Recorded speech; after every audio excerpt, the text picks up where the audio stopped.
인생을 살다 보면 뜻밖의 사건과 사고들이 일어날 때가 종종 있습니다. 그런데 참 예상치 않았던 일들 상황 속에서 사고들이 일어날 때가 있습니다. 오늘 본문에 나오는 이스라엘과 가나안 연합군 그들 간의 전쟁이 그렇습니다. 사실 이 전투에 이스라엘은 참여해야 할 이유가 전혀 없었습니다. 여러분, 기브온 사람들이 어떤 사람들입니까? 이스라엘을 속인 사람들입니다. 그들은 가나안 땅에 살면서 이스라엘에 대한 소문을 들었어요. 이스라엘이 굉장히 강하다는 겁니다. 전쟁을 하면 다 이긴다는 거예요. 요단 동편에 있는 적들도 다 이겼고, 요단강을 건너서 여리고성에서도 이겼고, 아이성에서도 승리했다는 소식을 들었습니다. 이 기브온 사람들은 생각에 우리가 저들과 싸워서는 이길 수가 없겠구나라는 판단이 섰어요. 그런데 무작정 항복하자니 항복해도 이스라엘이 다 본인들을 죽일 것을 그들은 알고 있었습니다. 하나님이 이스라엘에게 말씀하셨거든요. 가나안 땅에 들어가면 모두 진멸하라. 이유는 한 가지입니다.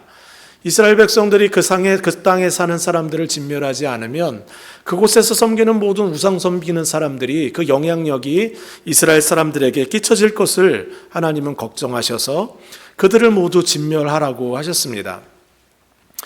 그러니 이 기브온 사람들이 꾀를 낸 거예요. 멀리서 온 사람들처럼 본인의 몸을 위장합니다. 아주 오래 남루한 옷을 입고 오래된 떨어진 가방을 메고 거기에 곰팡이 핀 떡을 넣고 낡은 가죽 부대에 포도주를 넣어가지고 그곳을 지나가는 것처럼 지나가다가 이스라엘 사람들을 만나 대화를 합니다. 화친 조약을 맺자고 요청합니다. 우리가 언젠가는 만나게 될 텐데 만나서 싸워서 이길 가능성은 하나도 없는 것 같다는 거예요. 그러니까 우리가 무엇이든 당신이 시키는 대로 할 테니 우리 화친 조약을 맺읍시다. 이 약속을 하자는 겁니다. 여호수아와 이스라엘 리더들은 그 이야기를 듣고 좋게 생각했어요. 그냥 우리가 해도 되겠구나. 이들이 우리를 두려워하는구나. 더군다나 가나안 땅에 있는 사람이 아니라고 생각하니까 어렵지 않았습니다. 그들을 죽이지 않겠다고 약속을 하고 이스라엘 족장들은 그들에게 맹세까지 하였습니다. 그날로부터 3일이 지났어요. 3일이 지나서 소문이 들려오는데 그 기브온 사람들이 가나안 땅에 사는 사람들이라는 거예요. 여호수아가 군대를 몰고 직접 기브온에 가봤더니 그때 화친 조약을 맺었던 사람들이 그곳에 다 있는 겁니다. 왜 거짓말했냐고 다그치니까 거짓말 안 하면 너희들이 다 죽일 텐데 목숨은 부지해야겠다라는 생각이 들어서 우리가 이렇게 했다고. 그러니 이제 우리의 생명이 당신 손에 있으니 마음대로 해도 된다고. 여러분, 이 이야기를 듣고 난 다음에 온 이스라엘이 여호수아에 대하여 족장들에 대하여 원망했습니다. 하나님의 뜻을 온전히 순종하지 못하게 만든 그들의 거짓말로 인하여 여호수아는 욕을 먹게 되었습니다. 여호수아 입장에서 생각하면 참 괘씸한 사람들입니다. 그런데 기브온 그 족속의 문제만도 아니에요. 성경에 보면 이렇게 기록되어 있습니다. 그들이 화친 조약을 맺을 때 하나님께 기도하지 않았다. 이렇게 기록하고 있어요. 그러니 하나님은 이스라엘도 잘못이라고 이야기를 하시는 거죠. 우리가 기억해야 할 것은 이스라엘이 기브온 족속과 언약을 맺을 때 하나님 앞에서 언약을 맺었다는 사실입니다. 그러나 회중이 그들을 죽이지 못하였으니 이는 회중의 족장들이 이스라엘 하나님 여호와로 그들에게 맹세하였습니다. 그러므로 온 회중이 족장들을 원망하니라. 이스라엘 백성, 이스라엘 리더들은 언약을 할 때 하나님의 이름으로 맹세까지 했습니다. 그들을 살려주기로 약속했어요. 그들이 이스라엘 진영에 머물러 살면서 그들이 할 수 있는 일도 주었어요.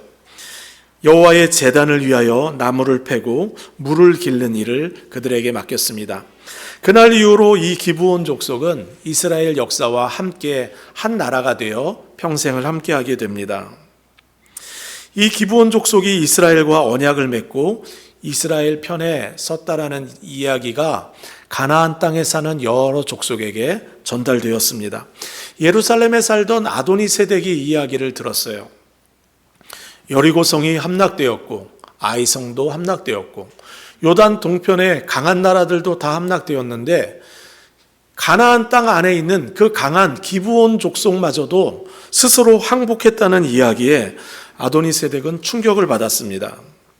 기브온은 여러분 약한 족속이 아니었어요. 오늘 본문에 보면 큰 성을 가지고 있고 군사들도 잘 훈련된 강한 정병이었다 이렇게 기록되어 있어요. 그런데 그들이 이스라엘과 싸워볼 생각도 하지 않고 화친 조약을 맺은 겁니다. 그러니 아도니세덱 예루살렘의 왕도 두려움이 그 마음속에 찾아왔습니다. 여러분, 세상 사람들은 두려움이 찾아올 때 어떻게 그 문제를 해결합니까? 인간적인 방법으로 연합군을 형성합니다. 예루살렘 남쪽으로 있는 여러 나라들 중에 강한 나라 4나라와 연합을 합니다. 드림팀을 만들어 이스라엘을 공격하기로 마음을 먹었어요. 그런데 이스라엘과 싸우기 전에 먼저 기브온 사람들을 쳐서 먼저 없애버리자. 어떻게 가나안 족속이면서도 그렇게 항복할 수가 있냐? 그리고 만약에 우리 중에 싸움을 앞으로도 이 연합이 깨지는 경우에는 기브온 족속처럼 될 거다 하는 상징으로 전쟁을 벌였습니다. 5나라의 연합군이 기브온 족속을 침공했습니다. 그러니까 여러분 어떻게 해야 합니까? 기브온 족속은 긴급하게 길갈에서 지내고 있는 여호수아에게 전가를 보냈어요. 어려움에 처했습니다. 도와주십시오. 성도 여러분, 한번 생각해 보시기 바랍니다. 여러분 같으면 어떻게 하겠어요? 여러분을 속인 사람입니다. 속이기만 했습니까?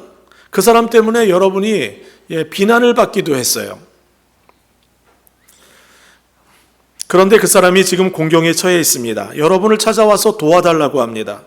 도와주지 않으면 그 사람은 이제 아주 어려워지는 거예요. 아주 곤란한 상황이 되는 거예요. 여러분 같으면 어떻게 하겠습니까? 이 상황 속에서 여호수아는 조금도 주저하지 않습니다. 그는 급히 군사들과 함께 기브온 지옥으로 출동합니다. 머뭇하는 것이 하나도 없습니다. 나를 속이고 내 명예에 손상을 입힌 그들이 혼쭐 날 기회가 생겼는데도 그들을 도우려고 그 문제 속으로 들어갑니다. 왜 그는 그렇게 행동했을까요? 여호수아는 알고 있었습니다. 자신이 언약을 맺은 것이 하나님 앞에서 맺은 언약이라는 것을 알고 있었습니다. 성도 여러분, 기억하시길 바랍니다.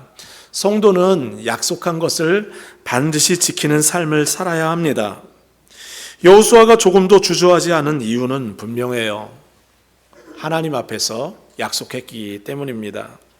그리스도인들은 신실하고 정직하고 약속을 지킬 줄 알아야 합니다.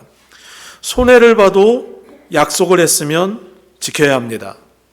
왜냐하면 우리는 우리의 삶으로 하나님의 명예와 하나님의 영광을 책임지는 사명을 가지고 이 땅에서 살아가기 때문입니다.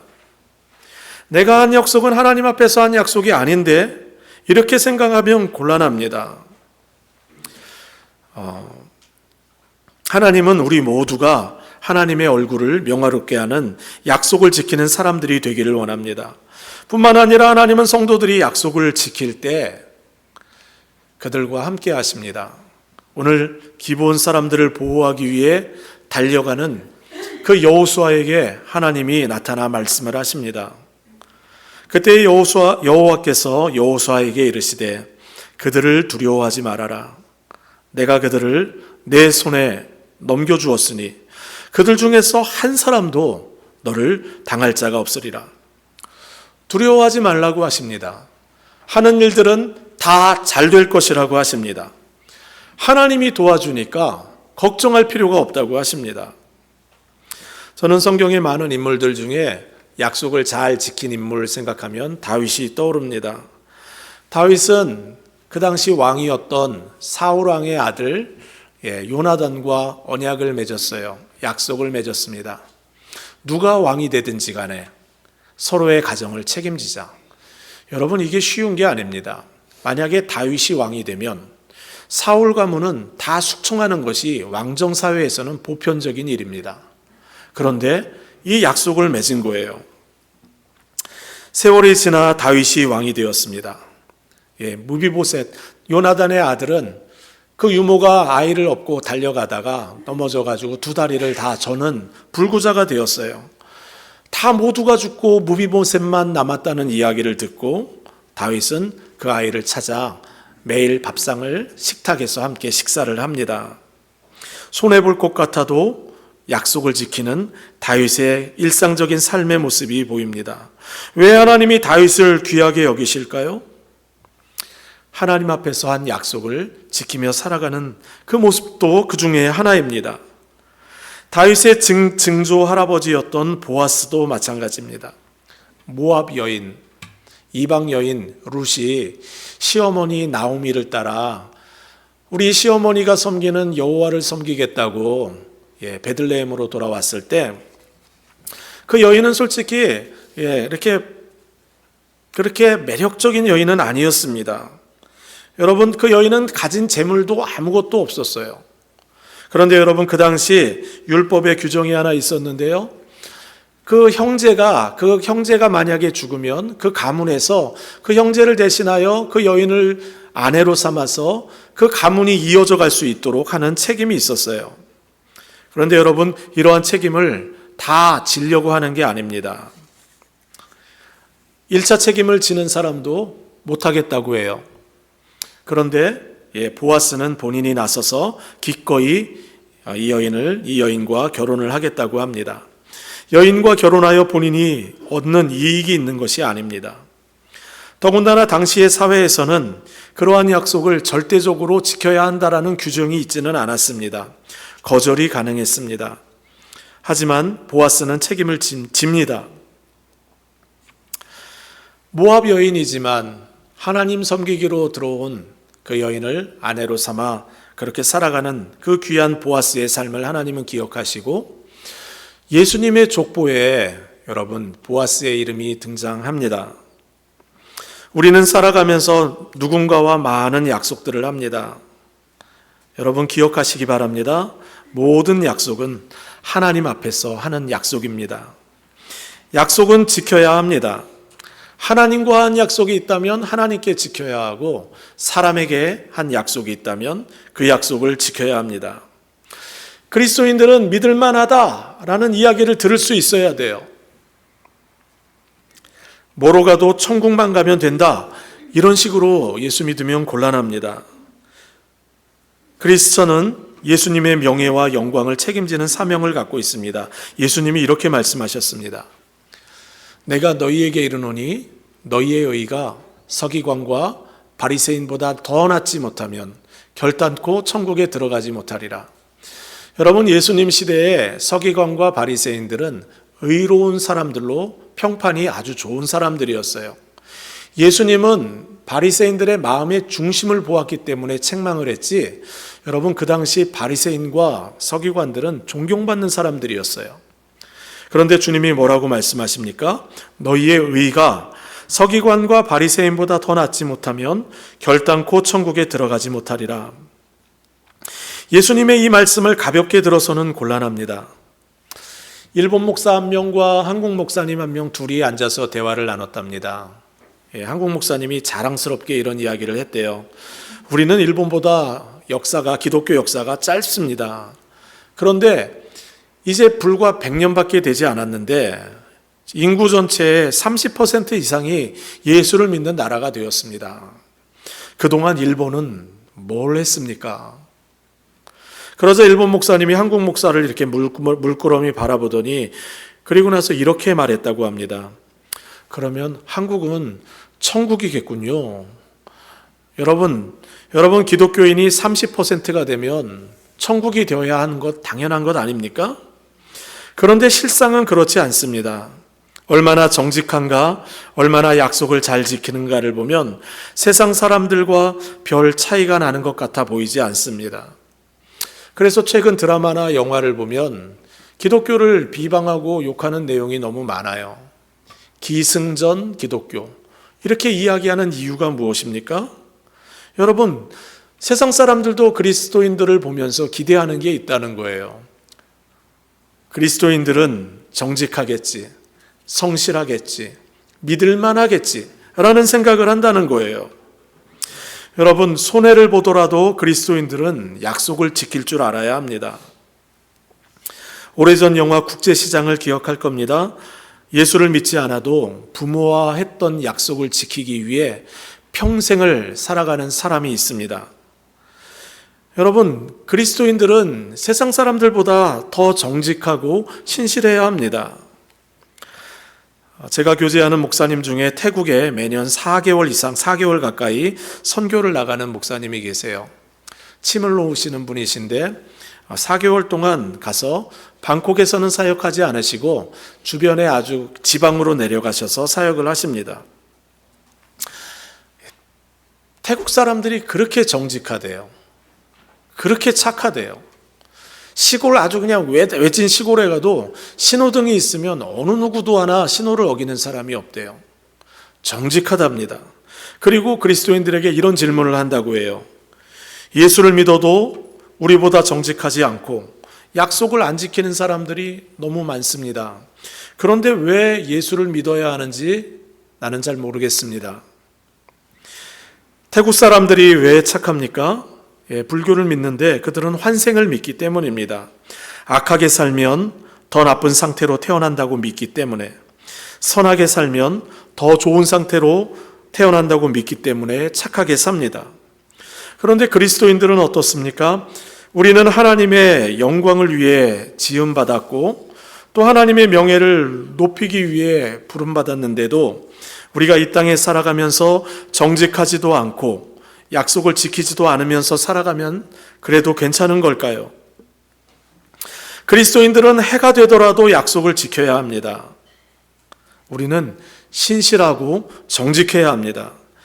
약속을 잘 지키면 하나님이 책임져 줄 거를 믿을 수 있어요. 정직한 자의 형통을 그리스도인들이 안 믿는다면 누가 믿겠습니까? 우리가 성실하게 신실하게 주님과 동행하며 손해를 보더라도 약속을 지키면 하나님이 우리를 책임져 주지 않으시겠습니까? 이것을 믿어야 합니다. 길갈에 머물렀던 여호수아는 기브온에 연합군이 쳐들어왔다는 소식을 듣고 곧바로 군대를 소집하여 그들을 향해 갑니다. 밤에 가파른 골짜기를 올라 아이성을 지나 남쪽으로 기브온까지 행진합니다. 기브온에 도착했을 때는 새벽이었어요. 새벽에 피곤할 만도 한데 조금도 주저하지 않고 곧바로 연합군을 칩니다. 갑작스럽고 대범한 공격에 연합군은 혼비백산하여 도망가기 시작합니다. 추격하는 것도 지형적으로 보면 만만치 않아요. 10마일 정도는 오르막길이에요. 오르막길 동안 막 추격을 하면서 그들을 치고 내려갑니다. 그런데 10마일이 지나 베토른이라는 지역을 딱 도착했는데 거기서부터는 완전히 내리막길이에요. 급경사가 진행되는데 자그만치 220m나 되는 213m나 되는 급경사가 진행이 되는 거예요. 적은 막 급경사를 향해 내려가니 여러분 얼마나 어렵겠어요. 비탈진 길에 돌도 많고 어려운 길인데 거기 도망가니 얼마나 힘들겠어요. 반대로 이스라엘 입장에서는 너무 편한 전쟁입니다. 위에서 다 보여요. 적이 도망가는 게 다 보입니다. 그런데 하나님께서 그 상황 속에서 큰 기적 2가지를 행하십니다. 베토른 아래 비탈길로 도망가는 공황 상태에 빠진 군사들에게 우박 폭풍을 내리셨어요. 굴러떨어져 다치는 것이 문제가 아닙니다. 하늘에서 우박이 떨어져 사람들을 죽이는데요. 성경은 그날을 이렇게 기록하고 있습니다. 이스라엘 자손의 칼에 죽은 자보다 우박에 죽은 자가 더 많았더라. 여러분 상상해 보시기 바랍니다. 베토른 능선에서 이렇게 아래를 내려다보니까 적들이 막 5개 연합군이 도망을 가는데 적진에 하늘에는 빽빽한 구름이 덮여 있고 우박이 떨어지기 시작하는 거예요. 이스라엘 진영은 안전합니다. 그 우박이 저 아래 평야까지 계속해서 떨어지는 상황입니다. 이스라엘 입장에게는 하나님이 주신 절호의 기회입니다. 가나안 땅 다 정복해야 하는데 한 번에 5개 족속을 다 처치할 수 있는 하나님이 주신 특별한 기회입니다. 문제가 하나 있어요. 해가 뉘엿뉘엿 지고 있는 거예요. 달도 달 그림자가 보여요. 그때 여호수아는 세상 그 어떤 사람도 어느 누구도 상상하지 못했던 담대한 기도를 하나님께 드립니다. 내려가는 태양을 향해 멈추기를 기도합니다. 달이 멈추기를 기도합니다. 여호와께서 아모리 사람을 이스라엘 자손에게 넘겨주시던 날에 여호수아가 여호와께 아뢰어 이스라엘 목전에서 이르되 태양아 기브온 위에 머무르라 달아 아얄론 골짜기에 그리할지어다 하매 태양이 머무르고 달이 멈추기를 백성이 그 대적에게 원수를 갚기까지 하였느니라. 이 담대한 기도에 하나님이 응답하십니다. 14절 말씀입니다. 여호와께서 사람의 목소리를 들으신 이 같은 날은 전에도 없었고 후에도 없었나니 이는 여호와께서 이스라엘을 위하여 싸우셨음이니라. 여러분, 실제로 어떤 일이 일어난 겁니까? 기브온에서 정말로 해가 지구와의 관계 속에서 지구가 태양을 돌면서 자전하는데 이 자전하던 지구가 천천히 돌기 시작하더니 점점 천천히 돌다가 멈춘 겁니까? 여러분, 태양이 멈추고 달이 멈추려면 이와 관련된 물리학적 문제들이 너무 많기 때문에 보수 신학자들로부터 해서 자유주의 신학자들까지 다양한 의견들을 제시합니다. 버나드 램이라는 성경학자는 이 사건에 대해 4가지 해석을 우리에게 주는데요. 4가지 견해가 있습니다. 오늘 본문의 내용을 역사적인 기록이 아니라 시적인 표현으로 해석하는 견해입니다. 여호수아가 하나님께 힘을 달라고 기도했더니 하나님이 이스라엘 백성들에게 힘을 주셔가지고 그 전쟁은 하루 종일 걸려야 하는 전쟁인데 하나님께서 반나절 만에 끝낼 수 있을 만한 힘을 주셨다는 거예요.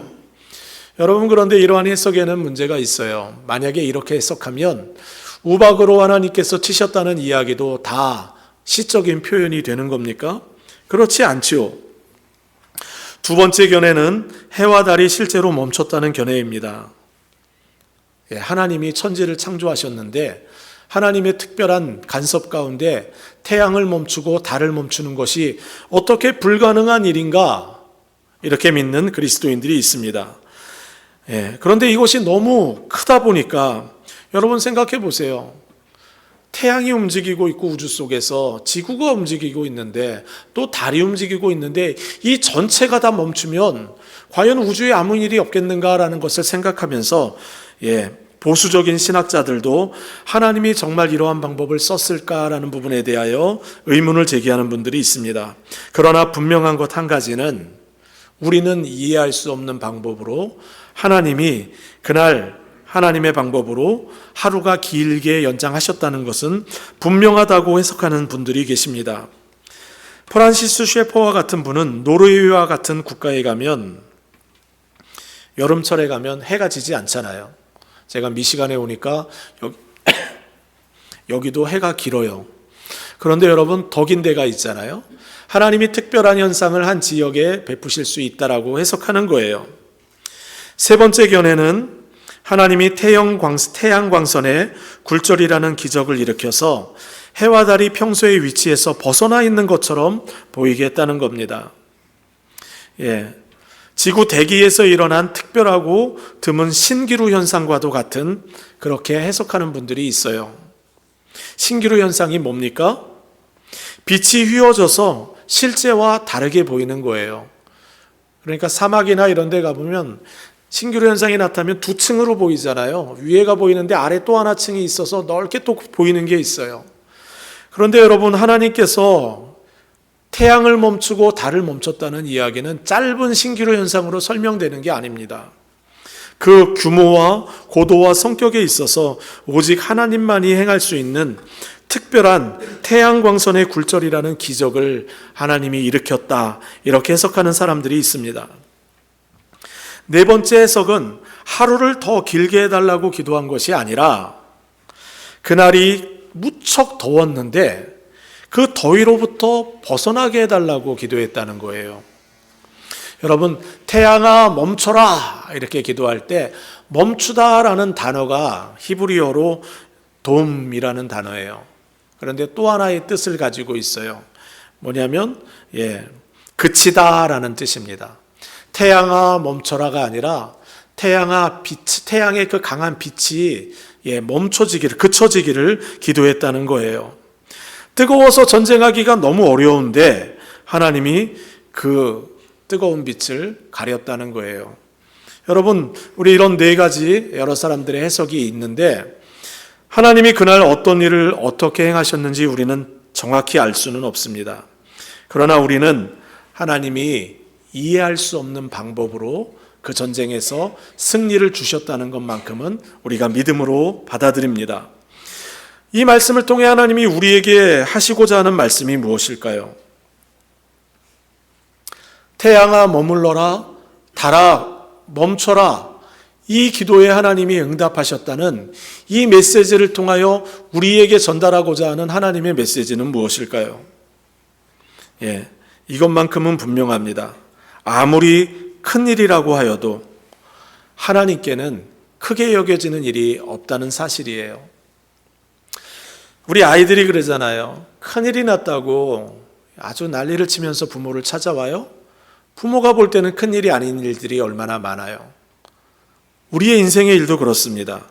우리는 큰일이라고 생각하는데 하나님에게는 큰일이 아닌 거예요. 우리에게는 해결할 방법이 없는데 하나님에게는 그렇게 어려운 일이 아닌 겁니다. 프린스턴 신학교에서 히브리어를 가리키던 딕 윌슨이라는 교수님이 계셨습니다. 그분은 본인이 가르쳤던 제자들이 세월이 지나서 목사가 되어 다시 프린스턴으로 돌아와 가지고 설교를 할 때가 있으면 꼭 그 자리에 찾아가서 설교를 들었다고 해요. 한 가지를 확인했답니다. 그 목사님이 큰 하나님을 믿는지 작은 하나님을 믿는지 보았다는 거예요. 목사인데도 불구하고 큰 하나님을 믿는 목사가 있고 작은 하나님을 믿는 목사가 있다는 겁니다. 작은 하나님을 믿는 목사가 어떤 사람이냐? 그분에게 물어봤더니 이렇게 대답을 해요. 성경 말씀이 하나님의 말씀인 것을 일단 믿지 않는데요.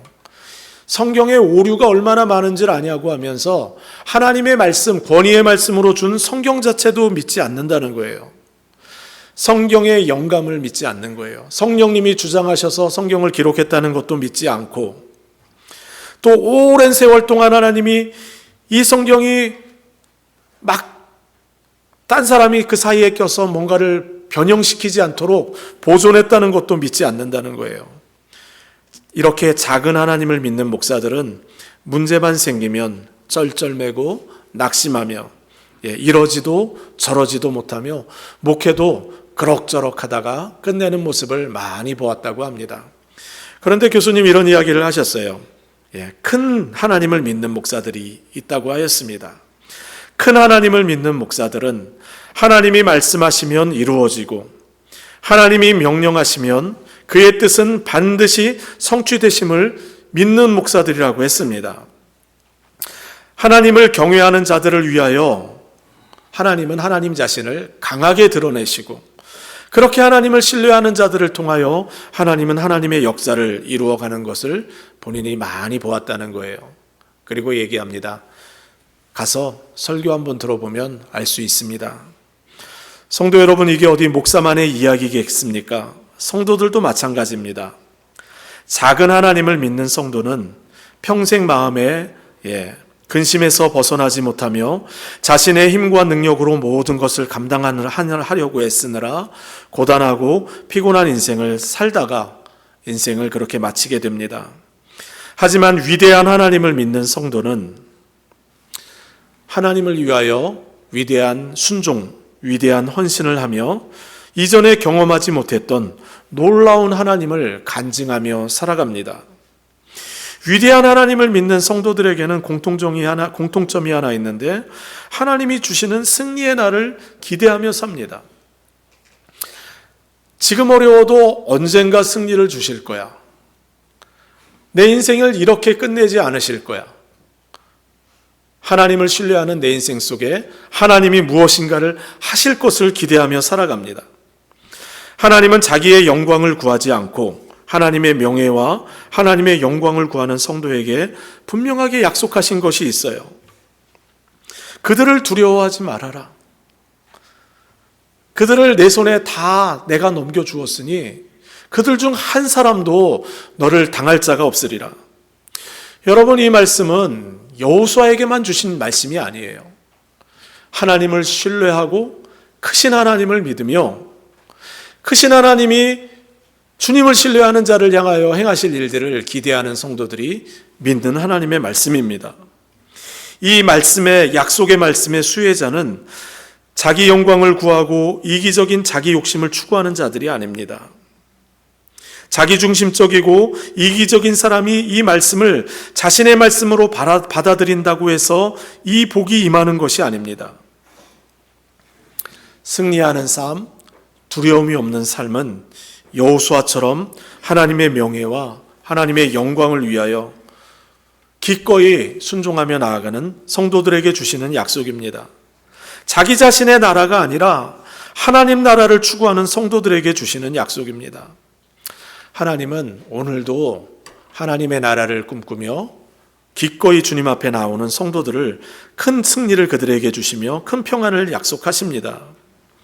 여러분, 기억할 게 있는데요. 태양아 달아 멈춰라, 이 기도를 여호수아가 하나님한테 조용히 속삭이며 한 게 아니에요. 여러분, 본문에 뭐라고 기록되어 있어요? 큰 소리로 모든 이스라엘 백성들이 듣도록 기도했어요. 여호와께서 아모리 사람을 이스라엘 자손에게 넘겨주던 날에 여호수아가 여호와께 아뢰어 이스라엘 목전에서 이르되, 여러분, 지금 여호수아는 달려가면서 온 이스라엘 백성들이 듣도록 기도하는 거예요. 태양아 기브온 위에 머물러라, 달아 아얄론 골짜기에 그리할지어다. 여러분, 모든 사람이 듣도록 이렇게 담대하게 기도를 하는 거예요. 하나님이 자신의 기도를 거절할까 걱정하지도 않습니다. 염려하지도 않고 두려워하지도 않습니다. 어떻게 여호수아가 이렇게 담대한 기도를 드릴 수 있었을까요? 제임스 몽고메리 목사님 이렇게 해석하셨습니다. 왜냐하면 여호수아는 하나님께서 자기에게 일어날 것이라고 말씀하신 것만을 원했기 때문이라. 성경에 이런 말씀이 있죠. 너희가 내 안에 거하고 내 말이 너희 안에 거하면 무엇이든지 원하는 대로 구하라. 그리하면 이루리라. 여러분, 여호수아는요 하나님의 말씀을 붙들고 기도한 거예요. 뭐라고 말씀하셨어요? 다 진멸하라고 하셨잖아요. 그리고 그들을 다 여호수아의 손에 이미 넘겨주었다고 말씀하셨잖아요. 이 전쟁에서 그 승리가 이루어지려면 해가 멈추는 방법밖에는 없는 거예요. 그러니까 그 상황에서 담대하게 태양아 멈추라고 기도를 하는 겁니다. 저는 우리 교회가 이런 교회가 되었으면 좋겠어요. 작은 하나님 섬기기보다 위대한 하나님 섬기는 교회, 이기심과 자기 주장의 늪에서 벗어나 하나님 나라를 꿈꾸는 교회, 적당한 헌신이 아니라 위대한 헌신으로 하나님의 나라를 꿈꾸어가는 교회와 성도들이 되었으면 좋겠어요. 오늘 말씀을 마음으로 믿음으로 받아들이고 여러분 삶에서 실천하면 하나님은 하나님의 일을 여러분의 인생 속에 하실 겁니다. 하나님이 원하시는 삶, 하나님이 기뻐하는 교회를 함께 꿈꾸면서 우리도 여호수아처럼 담대하게 기도할 수 있으면 좋겠습니다. 태양아 기브온 위에 머물러라, 달아 아얄론 골짜기에 그리할지어다. 근대 선교의 아버지라 불리는 윌리엄 캐리 선교사님이 이런 말씀을 남긴 적이 있습니다. 하나님께 큰 것을 기대하라. 하나님을 위해 큰 일을 시도하라. 하나님은 오늘도 여호수아와 같이 하나님의 명예와 영광만을 생각하며 자신의 뜻이 아닌 하나님의 뜻만을 온전히 구하는 성도를 찾고 계십니다. 그리고 그들의 대범한 기도를 통하여 하나님의 역사를 이루어가기를 원하십니다. 우리 모두가 주님의 마음에 합한 자가 되어 주님이 원하시는 그 하나님 나라의 꿈, 하나님이 우리를 사용하셔서 담대하게 우리의 인생 걸어가게 하시는 그 역사를 경험하는 저와 여러분 다 되시기를 주님의 이름으로 축복합니다. 함께 찬양하겠습니다.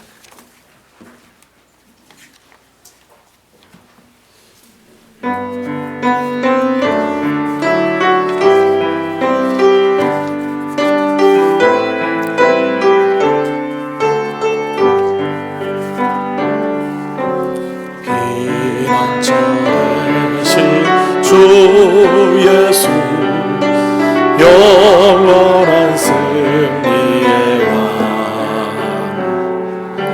주님의 얼굴을 구할 때 주님의 비추시네 전쟁은 주님께 속했네 승리는 우리의 것 예수의 이름 높이며 영원히 찬양하리 주님의 임재에 온 땅은 들리고 우리 기도에 하늘 문 여시네 온 민족과 열방 주께 경배해 영원히 보좌에 계신 왕께 피난처 되시는 주 예수 영원한 승리의 왕 주님의 구할 때 주의 빛 비추시네 전쟁은 주님께 속했네 승리는 우리의 것 예수의 이름 높이며 영원히 찬양하리 주님의 임재에 온 땅은 들리고 우리 기도에 하늘 문 여시네 민족과 열방 주께 경배해 영원히 하나님 어린 양께 주님의 임재에 온 땅은 들리고 우리 기도에 하늘 문 여시네 민족과 열방 주께 경배해 영원히 하나님 어린 양께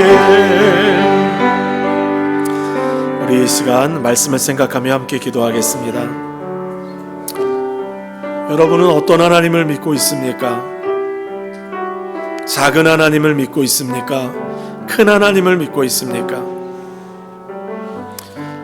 하나님은 오늘 우리에게 그렇게 말씀하십니다. 하나님의 나라를 구하고 하나님의 꿈을 꾸며 믿음으로 살아가면 담대해도 된다. 두려움이 없을 거다.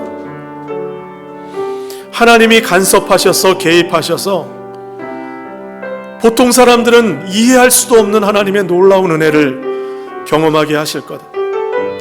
주여 오늘 이 말씀이 우리의 말씀 되게 하여 주옵소서. 우리의 상황은 변변찮고 우리의 상황은 자꾸 작은 하나님을 생각하게 하지만 주님 큰 하나님 믿고 살겠습니다. 기꺼이 헌신하며 기꺼이 충성하며 믿음으로 살겠습니다. 오늘 이 고백드리며 주님 앞에 함께 기도하며 나가도록 하겠습니다. 함께 기도하겠습니다. 사랑과 은혜 많으신 아버지 하나님, 하나님의 은혜를 구합니다. 아버지 하나님, 아버지의 은혜와 능력을 우리 가운데 더하사 아버지 하나님, 큰 하나님 믿으며 큰 하나님 섬기며 묵양할 수 있도록 하나님 은혜 더하여 주시기를 원합니다. 아버지 하나님, 우리의 인생 속에 아버지 하나님, 우리의 한계 상황 속에 답답해하고 괴로워하고 공고하고 하나님 이러지도 저러지도 못하며 아파하다가 끝나는 인생이 아니라 하나님 아버지 하나님, 하나님이 두 팔을 벌리시고 축복하며 복을 내리시는 것을 경험하며 살아가는 우리의 인생이 되기를 원합니다. 태양아, 아버지 하나님 멈추라 고백했던 아버지 하나님 여호수아처럼 아버지 하나님, 아버지께서 행하실 놀라운 날들을 기대하며 살아가는 우리의 인생이 되기를 원합니다. 찾아오셔서 말씀하여 주옵소서. 찾아오셔서 우리에게 말씀하여 주옵소서. 우리의 시야가 이 땅에 머물러 있지 않게 하시고 하늘을 향하여 열리게 하시고 주의 영광 위하여 달려갈 수 있도록 주님 은혜 위에 은혜를 더하여 주옵소서. 주님 함께 하시고 주님 역사하여 주옵소서. 예수님의 이름으로 기도드립니다. 아멘.